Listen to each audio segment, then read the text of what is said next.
당신이 궁금한 학과별 진로 정보. 안녕하세요. 캠퍼스 매거진 김경란입니다. 대학생이라면 누구나 학과를 졸업한 후 어떤 직업을 선택할지, 어느 분야에 취업을 해야 할지 고민이 많을 텐데요. 캠퍼스 매거진에서는 여러분이 학과 졸업 후 진출할 수 있는 직업과 분야에 대해 소개하고 취업을 위해 대학 생활을 어떻게 계획하고 준비해야 하는지 교수님과 멘토들의 이야기를 통해 살펴보려 합니다. 이번 편은 초등학교나 중등학교에서 학생들을 지도할 교육자를 양성하는 초중등 교육학과입니다. 그럼 첫 번째 코너 시작해 볼까요? Now 초중등 교육학과는 지금.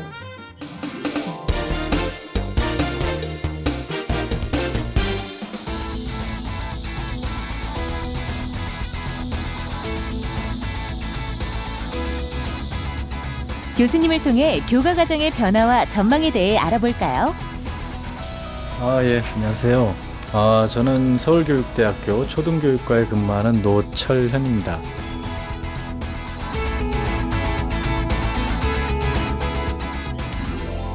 초등교육학과와 중등교육학과의 교과 과정은 어떻게 되나요? 이제 초등교사를 양성하는 대학에서는 이제 교육학 교과목, 그다음에 이제 초등학교에서 가르치는 다양한 10개 교과목이 있는데 그 교과목을 전반적으로 다 공부를 합니다. 더불어서 이제 교양 과목하고 추가적으로 이제 각 교과목에 이제 심화된 그런 내용들을 공부하는 데 비해서 중등교사를 양성하는 사범대학에서는 초등교육의 경우하고 비슷하지만 이제 각 교과별로 학과별로 구분이 되어 있기 때문에 예컨대 교육학과, 영어교육과, 수학교육과 이런 식으로 구분되어 있기 때문에 각 학과별로 전공 과목을 훨씬 더 집중적으로 공부를 하도록 되어 있습니다. 교수님, 최근 학과 교과 과정에 어떤 변화가 있나요? 요즘은 이제 우리나라가 인구학적으로 좀 학령 인구가 이제 줄어들고 있는 형편이고 그 다음에 이제 다문화 사회를 지향하고 있기 때문에 이제 기존에 해왔던 여러 가지 이제 교양 과정, 교육학 과목, 그 다음에 전공 교육에 더불어서 이제 다문화를 대응하기 위한 다문화 교육, 특수아동들을 위한 특수교육 같은 내용들이 이제 포함이 되어 있고, 그 다음에 이제 사회가 전체적으로 이제 IT 기반 사회가 점점 더욱 가속화되고 있는 형편인 것 같습니다. IT와 관련된 교과목이라기보다는 IT를 활용한 교과목 운영 방안들, 그런 내용들이 이제 그 전공 교육 과정에 점점 포함되고 있는 형편입니다. 교육 방법 면에서도 이제 원격 교육이라든지 아니면은 이제 IT 기반의 이제 교육 방법들이 많이 적용이 되고 있고, 향후에 더욱 그런 쪽 방면에서 개발이 되거나 발전할 여지가 있다고 생각을 합니다. 그렇다면 졸업 후의 진로 방향과 취업 전망은 어떻게 되나요?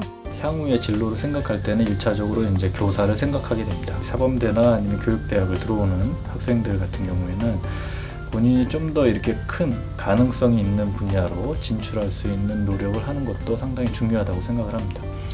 그래서 이 학계로 진출하는 방향도 있을 수 있고 각 전공별로 이제 나눠져 있긴 합니다만 학계로 진출하는 방향, 그 다음에 이제 각종 연구소라든지 기업체에도 각 분야별로 교육을 담당하는 파트, 연구 파트가 있기 때문에 그런 분야로 이제 진출할 수 있는 능력을 기를 수 있고, 그 밖에 이제 요즘은 이제 이 일반 산업계적인 관점에서 보면 교육과 관련된 에듀 컨설팅이라는 파트가 굉장히 광범하게 퍼져 있습니다. 네, 교수님 말씀처럼 초중등 교육학과는 교육자 양성을 목표로 하고 있는 학과죠. 따라서 대학에서 학과 공부를 하며 교사가 어떤 직업이며 어떤 지식과 능력을 갖춰야 하는지 배울 수 있는데요. 하지만 실제로 학교에서 직접 학생들을 교육하다 보면 여러분이 미처 알지 못했던 점도 있을 것이라 생각됩니다. 그럼 여기서 교육 실습을 경험한 선배의 이야기를 잠깐 들어볼까요? 학교 내에서는 단지 아이들만 데리고 교육을 하고 아이들을 돌보고 그런다고만 생각을 하는데, 막상 교육 현장에 나가보면은 개별적으로 존재하는 아이들만 우리가 상대를 하는 게 아니거든요.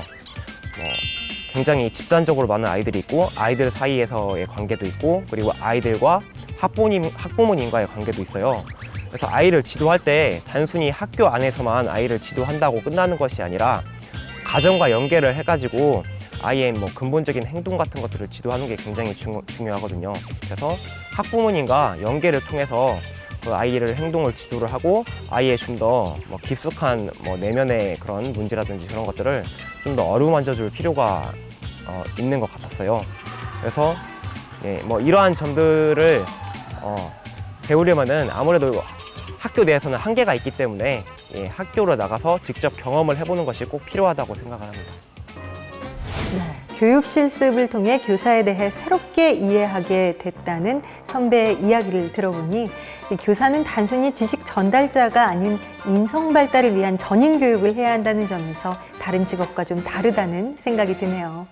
교사가 되기 위한 직업 정보는 이미 대학이나 교수님을 통해 많이 접할 수 있을 것 같아 저희 캠퍼스 매거진에서는 좀 더 다양한 진로 모색의 방향에 대해 이야기를 해보려고 합니다. 최근에는 저출산 등으로 인해 학생 수가 줄어들고 교사의 채용 비율도 제한적으로 변하고 있는 추세로 교대를 비롯해 사범대 졸업자들의 경쟁이 점점 더 치열해지고 있습니다. 그렇기 때문에 학생들 또한 전공적인 지식을 활용해 할 수 있는 다양한 진로 모색이 필요한데요. 요즘 많이 진출하고 있는 분야 중 하나가 바로 영유아 아동, 청소년의 발달에 적합하고 교육 효과를 최대화할 수 있는 교구와 교재 개발 분야입니다. 초중등 학습 교과서, 학습지, 참고서를 출판하는 학습지 전문 업체뿐만 아니라 놀이발달 교구, 전집, 방과 후 학습 교재 등의 개발 기업과 초중등 교육단체나 연구소에도 취업이 가능합니다. 또 전자교과서, 전자참고서 등을 통칭하는 이러닝 교재에 대한 수요와 시장이 확대되면서 온라인으로 진출도 활발해지고 있어 초중등 교육학과 전공자들의 진출이 기대되는 분야이기도 합니다. 그럼 지금부터 교재 개발자로 활동하고 있는 멘토를 만나 어떻게 진로를 설계했으며 어떤 과정을 거쳐 취업하게 됐는지 함께 살펴볼까요? 선배님, 지금 만나러 갑니다.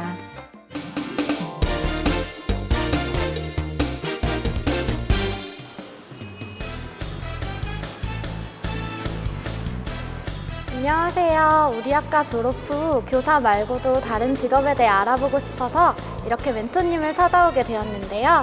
너무 기대가 되고 빨리 만나고 싶습니다.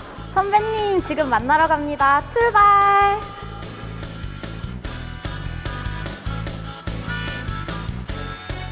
멘토를 찾으러 이곳저곳 둘러보는데 드디어 찾게 된 멘토가 근무하는 부서.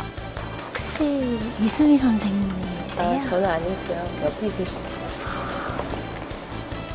멘토님. 안녕하세요. 반갑습니다. 저는 비상교육 국어교재혁신부에서 근무하고 있는 이수미라고 합니다. 출판사에서 국어교재 개발자로 일하고 있는 이수미 멘토. 멘토님, 교재 개발자는 어떤 일을 하나요? 교재나 교과서가 나오는 전반적인 업무를 담당하게 되는데요. 그 중에서도 가장 중요한 게 바로 기획이라고 할 수 있어요. 여러 번의 기획회의를 거쳐 기획안이 마련되면 이를 바탕으로 저자생님께 원고를 반출하게 되고 여러 번의 검토 과정을 거쳐 전달된 원고는 본격적으로 책으로 만드는 작업을 하게 됩니다. 저희 과 학생들의 경우에 대부분 교사를 꿈꾸고 오지만 실제로 교사가 되는 사람은 되게 드물어요. 그래서 저도 진로에 대해서 되게 고민이 많은데요.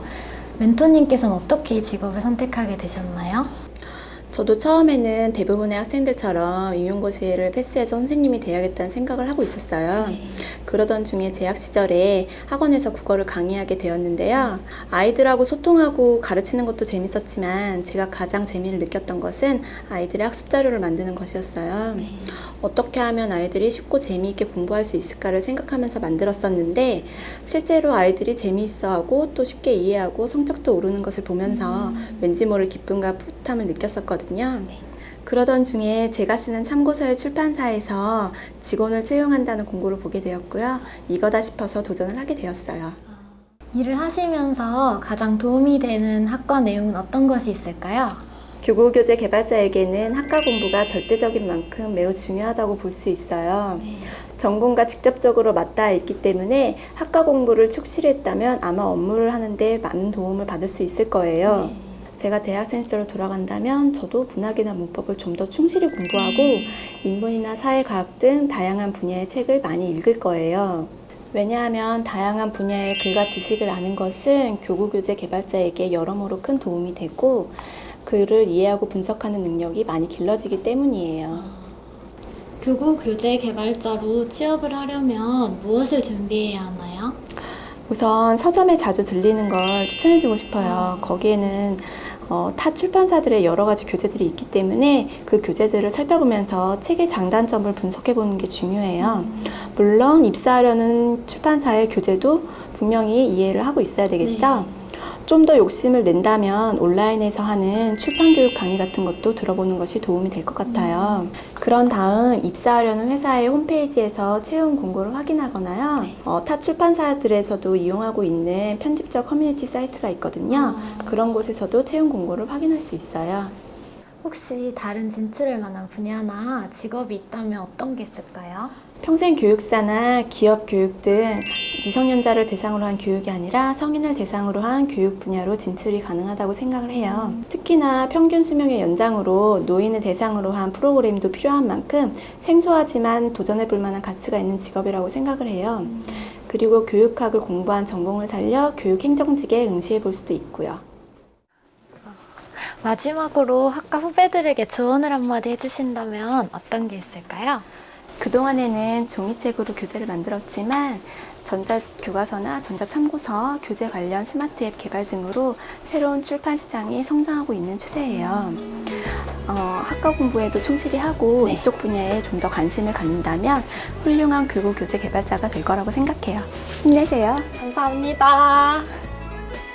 오늘 정말 많은 걸 배우고 가는 시간입니다. 좋은 말씀 많이 해주신 멘토님 감사합니다. 네, 방금 보신 것처럼 멘토는 국어교육학을 전공 과목으로 선택했고 그것과 관련해서 국어교재 개발자로 취업을 했는데요. 이처럼 초중등 교육학과에서는 전공 과목 선택에 따라 세부적으로 진출할 수 있는 직업이 조금씩 다릅니다. 예를 들어 미술교육 전공자는 디자이너, 문화 관련 기자, 미술치료사 등으로 진출이 가능하고 수학교육과는 금융 관련 기업에서 보험 대리사로 취업할 수도 있습니다. 자신의 세부 전공 과목에 다양한 진로를 모색해 볼 수 있다는 것 기억하세요. 이번에는 우리 청소년 문제가 갈수록 심각해지면서 학교 외에도 이들을 지도하고 교육하는 인력을 필요로 하는 분야가 있어 소개하려고 합니다.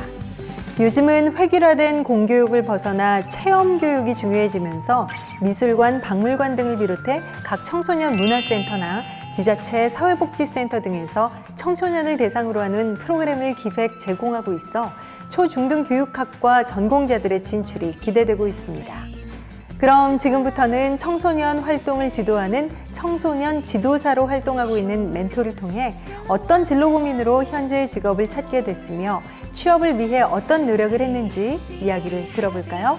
멘토를 함께 만나보시죠.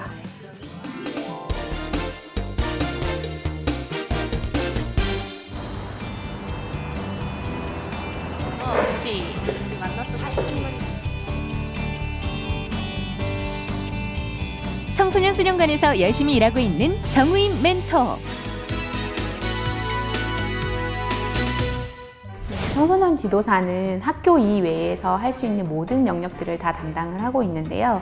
청소년 캠프 활동이라든지 수련 활동, 그리고 정서 함양 활동, 신체 단련 활동 등등 다양한 활동들을 하고 있고요. 이런 영역들에 있어서 사회에서 이슈가 되는 활동들과 결부되기까지 합니다. 한 예로 성문화 교육을 한다든지 혹은 인터넷 상담을 한다든지 이런 모든 것들이 청소년 지도사가 하는 역할이고 수행하는 업무입니다.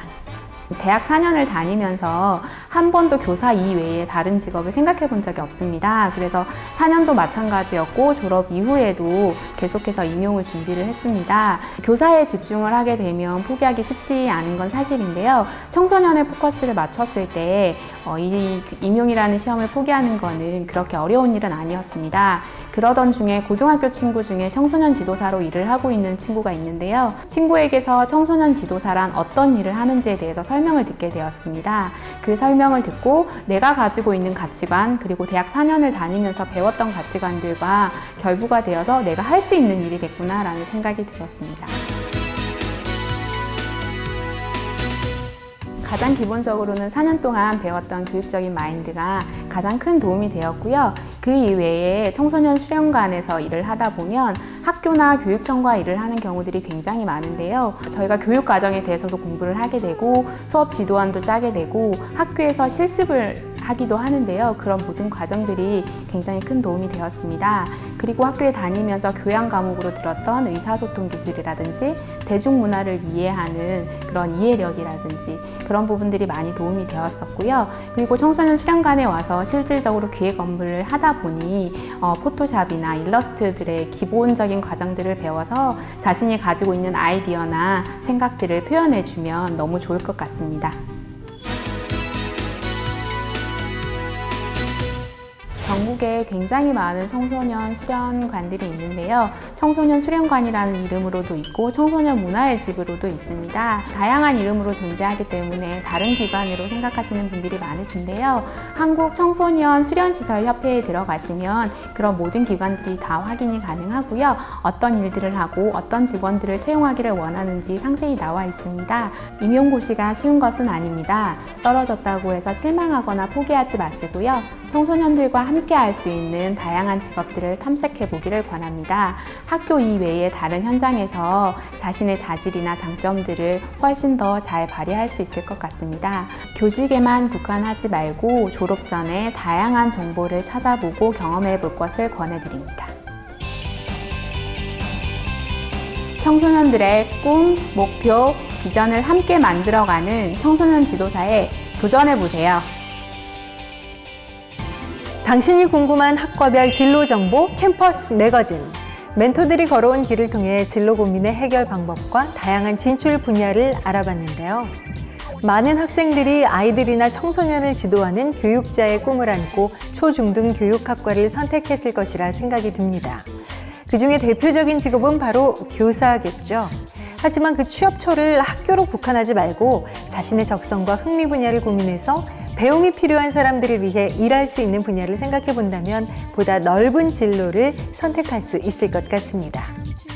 보다 적극적인 진로 고민을 통해 취업의 문을 두드린다면 여러분도 이 사회의 주인공이 될 수 있습니다.